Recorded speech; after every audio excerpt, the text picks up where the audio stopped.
Every day is like looking at a blank canvas with no rules and no fear.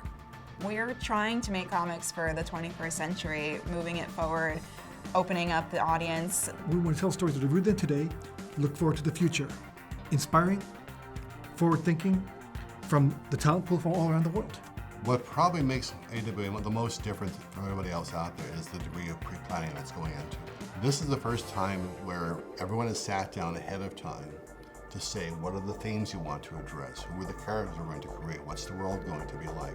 The creators are kind of the shareholders. So we have a deeper level of investment in our own books, but also in AWA, in each other. Being able to see people spark their passions to life and being able to bring that forward and help them with their vision has been so much fun. The Resistance is our magnum opus. It is the opening story that tells the creation of our shared universe. There's an extinction-level event that will result in widespread death around the globe, but also in the creation of a new species of superhuman. Are they a harbinger of more perils to come, or are they Earth's last hope? Community is being created among those who now have these powers to come together for a greater cause. And as they reach out to each other in different parts of the world, they discover that person isn't actually that different from me, but I want to go there and help them out. As a society, we have been tribalized and factionalized and marginalized within an inch of our lives. And I want to do a story that says, no, that as human beings, we are better together than we are apart. That we are better than we think and nobler than we know. And that when ordinary people, with or without powers, come together in common cause to make things better, remarkable things can happen.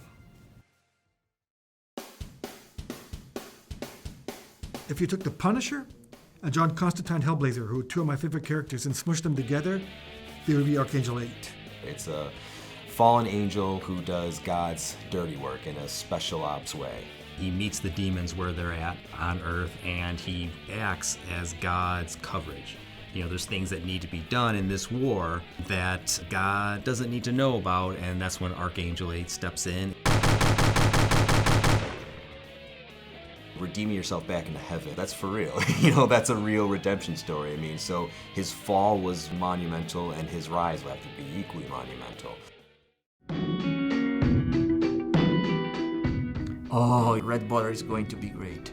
Jason Starr and Will Conrad are telling a story about a couple from Juarez that flew over the border, out of the frying pan and into the fire. There's a lot of action, suspense, but it also hits on topical subjects. Everything that you see in the story, everybody in the world now can relate, especially here in the US. It's really creepy and cool and you know, makes some interesting parallels to the current day at the same time. And I couldn't be happier that we are doing this together. I think it's amazing. Hotell is a really creepy story about a hotel that only shows up for people who need to face their sins.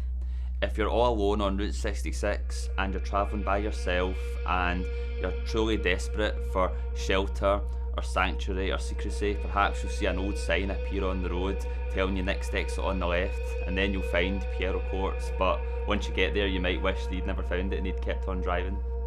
It's an anthology series. Each issue is its own story, like The Twilight Zone or Black Mirror. It tells its own story, but they're interlinked to tell a larger tapestry. With Hotell, what I'm trying to explore really is experimenting with ways to be as scary as possible. And with the first issue, I challenged myself to think, how can I put something frightening or something unsettling into every single page?